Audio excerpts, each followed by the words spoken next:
Bir narsani yaxshilab bilib oling. U otasini uyida och emas edi, siz uni to'ydiradigan.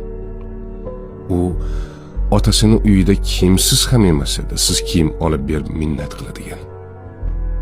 U otasini uyida malikalardek edi. U otasini uyida siz aytgandek kasalmand ham emas edi. Siz boshing kasaldan chiqmaydi deb nomlaydigan.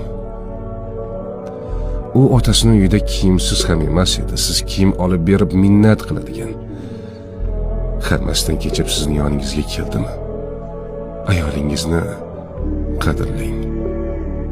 Ayol Allohning omonati. Uni xo'rlash omonatga xiyonatdir.